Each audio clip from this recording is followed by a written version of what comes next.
The on-chain sleuths have figured out where the United Arab Emirates hides their $700 million in Bitcoin. We cover all the stories you didn't hear this week on mainstream crypto news. Welcome back to Bitcoin Season 2.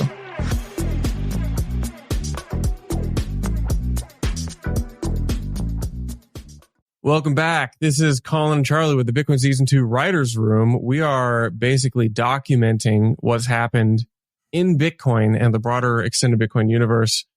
How you doing today, Colin? Doing well, man. The first breath of fall is in the air. It's starting to cool down around the U.S. Not necessarily where I'm at, but I stepped outside today and there's that crisp smell to the breeze, and I'm looking forward to that. But overall, doing pretty well. We've got some interesting stories lined up today. Some intrigue with nation state Bitcoin holdings, always a crowd favorite. And also reason number 400 why you should never fade Chainlink. Yeah, it's cool in your part of the world, but we're going to go where it's the absolute hottest. We're going to the United Arab Emirates because the on-chain sleuths at the Asylum of Arkham Research figured out where the UAE has been stockpiling all of their mined Bitcoin. So we have here a wallet that Arkham identified with $700 million in Bitcoin that's been mined from a mining site or a mining venture, I believe near Abu Dhabi in the UAE. And it's owned and operated by Citadel, not Keith Griffin or Ken Griffin's Citadel, but rather Citadel, I guess a domestic company to the UAE. And we have, there you go, $712 million associated with the UAE Royal Group, which is a lot of Bitcoin to have mined. We're looking, they're going to close in on $1 billion of Bitcoin. I think it might be fun, Colin, to pull up and show the viewers what a $700 million Bitcoin mine looks like. I have here the overhead shot. What am I looking at here? Yeah, it looks like a bunch of different containers for Bitcoin mining, obviously. And I think you mentioned before we started recording that it's likely these are water cooled or potentially immersion WhatsMiner machines, which makes sense because the UAE is a very, very desolate place, and it's very difficult to keep sand and corrosion out of air cooled miners. There are a lot of interesting tidbits about this find from Arkham, assuming that it's accurate. They produce pretty good work, so I would imagine it is. But it seems like they're using Foundry for their mining pool. Not really a big surprise there. And I think you mentioned as well before we started recording, Charlie, that Phoenix Group is involved in this. That's actually a Phoenix Group site. So I don't know if they're using Citadel for mining services or deployment and stuff, or managing wallets. I'm not really totally sure. But I also wonder, the UAE has a number of sites in partnership with some of these different companies. They have one with Marathon. Wonder, is this all of it?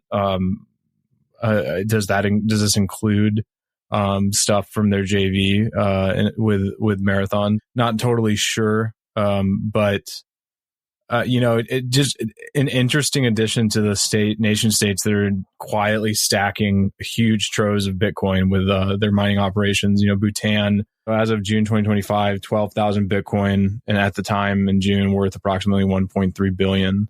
I mean, it makes sense for these nations that have a surplus of energy, right? And they're partnering with some of the biggest companies in the industry, and so they don't have to worry about operations too much. They just get to sit back and reap the rewards of monetizing some of that excess energy. So yeah, if you're one of these, the thing in the US is if you're a publicly traded company, you're in DC a lot, as we've seen, advocating for the mining industry, saying, please, Mr. Trump, or please, Mr. Biden, don't ban us.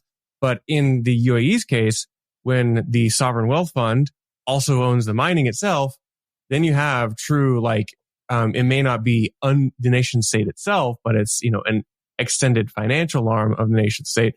And in this case, this is Citadel, which apparently was worked in conjunction with Phoenix Group, which, by the way, Phoenix is a publicly traded company. in the UAE. Story about Phoenix actually started in the US, I believe, many years ago, went overseas to operate. And so this is like, they have experience mining at scale. So this is like, as I show on the screen here, if you're watching this is an overhead of what appears to be a very, very, very large Bitcoin mine running hydro water cooled, probably closed loop systems. You said like, so the sand doesn't get in. And it's funny because like, you might think that's just a trope, but like, look at this picture. This is a mine in the middle of the desert surrounded by sand. The only other two distinguishable things on here are 3 soccer fields, little dots of green poking out, and then what appears to be some just like office buildings. So like, yeah, this is probably the future of Bitcoin mining, shot overhead. Let's move on to the next thing, which is the next nation state Bitcoin crossover. Earlier today on Thursday, the United States announced in a press release that the U.S. government was posting macroeconomic data to, quote, the blockchain. And what that means is they're publishing basically data feeds to multiple blockchains, and they listed them here, as you see on the screen: Arbitrum, Avalanche, Base, Ethereum, Linea, Botanics, Mantle, Optimism, Sonic, ZK Sync. Now, that's kind of a word salad probably for most Bitcoiners, and even probably a lot of crypto people who haven't heard of every single one of these blockchains. But the one on here that's Bitcoin related is Botanics. It's a Bitcoin L2 that basically runs EVM on the back end. So it's the same kind of execution that Ethereum has. And what this is that the US government partnered with a company called Chainlink, closely tied to Google, to basically post this data to what appears to be EVM compatible blockchains. Botanics is a Bitcoin L2, meaning they post that data back to Bitcoin. And the US government even went so far as to include a hash of their Bitcoin transaction. This right here, you're looking at the US government's SHA-256 hashed economic data, which is really just in the form of a feed from Chainlink, which is an Oracle service. Now, that may have sounded like word salad to a lot of people because I'm using a bunch of crypto slang. But I think this is a big deal, Colin. I mean, the U.S. government wants to put its data on the blockchain. We're doing it. Is this winning? It's funny. It almost feels like for what has been an incredibly pro-crypto White House so far, it's kind of like a brownie points moment. They're like, see, we're like timestamping important information on the blockchain, on the blockchains. But like, does GDP really need to be on the blockchain? I'm not convinced that it does. But the fact that the US government is doing this is pretty incredible when you consider that they were actively trying to kill Bitcoin in the last administration. So, yeah, I mean, let's say you're one of the crazy conspiracy people who thinks that the government like retroactively adjusts their published economic data. Well, maybe you don't have to be very conspiratorial to believe that. But in this case, you have like networks which are outside the US government servers or private, AWS run servers necessarily. And now this data does kind of exist. And so this is why it's a Bitcoin story, because one of these does touch Bitcoin. It does eventually get hashed back down to BTC. Even though, for the layperson, you can't necessarily recreate that data from the hash. It's kind of a one-way thing. You can only put data, you can only verify that you didn't falsify the data if you were to reconstruct it. So I don't know, that's like a small, like little detail. I interviewed, another, team building something similar, which I would say is probably a little more Bitcoin, honest. It's a company named Simple Proof, and I had an interview with Carlos about a year ago, which I recommend everybody go listen to. They use open timestamps, which, in my opinion, kind of makes more sense than trying to like do some kind of data feed to. Yeah, I was gonna say, didn't you just use like op return data? Yeah, cram this in there. I mean, that would make it readable, and arguably like the provenance is stronger with that, right? So yeah, doesn't pass the purity test. Yeah, the Bitcoin Puritans in shambles. It would. But it is kind of incredible if you had told me that 7 years ago that Chainlink would be partnering with a Bitcoin sidechain to put U.S. government data on chain. I would not believe you. Hey, Will here with Blockspace Media. Did you know that we have individual feeds for all our shows? If you're watching the Mining Pod, Bitcoin Season 2, or the Court Show, be sure to check out the individual feeds. You can find them on your podcast player of choice, whether that be Spotify, Apple, YouTube, etc. Just type in Blockspace Media and you'll find all our shows pop up, or just type in the individual show name like the Mining Pod or Bitcoin Season 2. Be sure to hit that subscribe and give us a 5-star rating so we can continue to bring you the best content in Bitcoin. So our second to last story is what's the only thing that's as big as a government? Basically, we're going to look at Tether now. Tether is coming to Bitcoin again, but this time on RGB. Now, Tether started out on Bitcoin back in 2014 with the Omni network, deprecated. It left Bitcoin, I think, in 2023, maybe 24.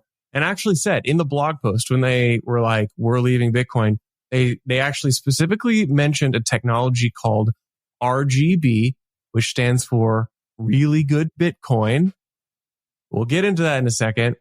But in the meantime, in the interim, the Tether also indicated that they're going to put their USDT Tether token also on Taro, now called Taproot Assets, which is a product from the Lightning Labs.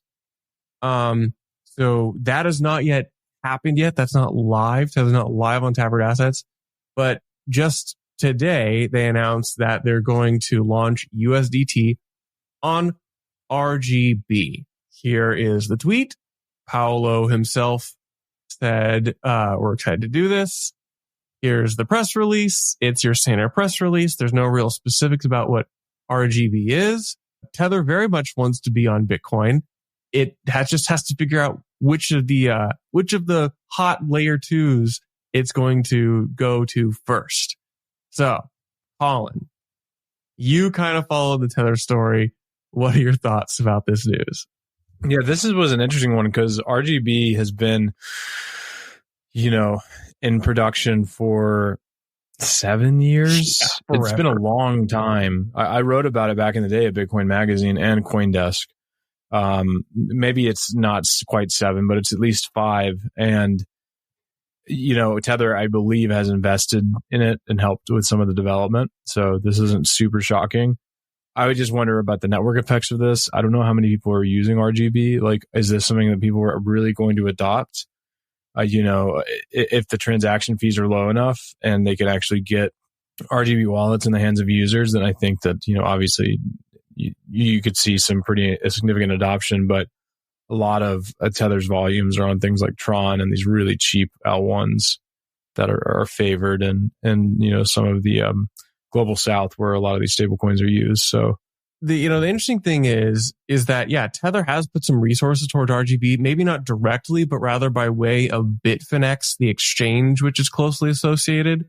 And that Bitfinex has hired some engineers to work on RGB over the past couple years. RGB, the R may as well stand for redheaded stepchild because it's kind of this like side story to Bitcoin. Sorry to all my RGB enjoyers out there, but it's constantly derided as being like too complicated, really clunky, doesn't have any adoption. It's been in production for forever and never really like gotten a V1. Like, for example, RGB, quote, recently reached mainnet with its 0.11 release. So we're not even yet at a 1.0. I messed around with RGB wallets like Bitmask in the past. That's a great, fun wallet. For those of you who want to know at least something about RGB, it posts data to Bitcoin and then your wallet on the client side validates everything. So instead of nodes validating the chain, it's your wallet which validates that the transactions are valid. So it's a little more like heavy computation on, if you're going to use a mobile, say, on your phone side. But like, it kind of does all of the things you could want, any other smart, fast, flashy blockchain to do. And it's not a blockchain. I want to say that it's not a blockchain. It's more like a client side validated network. So that's RGB. Colin, are you familiar with the character of Maxim Orlovsky, who is like the front man? I know of him. I don't know too much about him. He's one of the more entertaining figures because he's I guess he's like this French guy, or maybe he's French passing, and he's a very opinionated developer, and like kind of like been the only dev working on RGB, the protocol, for a long time. And RGB is just full of characters. You have Giacomo Zucco as like the lead investor for the protocol. Giacomo is like also one of the funnier Italian OG Bitcoiners out there. You can always you'd always catch Giacomo saying something wacky and emphatic about Bitcoin. And he's, it's kind of funny because Giacomo hates Bitcoins, and yet RGB is one of the best, it's a coin forward platform. Surprise, surprise. It's different cryptocurrencies all the way down. Anyway, those are the stories you probably didn't hear this week on mainstream media. So you need to come to Bitcoin Season 2 so you get all the news that the big boys don't cover. We will talk about it. And so make sure you are liked and subscribed to Bitcoin Season 2 on whatever channel or platform you are watching. Thanks for tuning in. See you next week.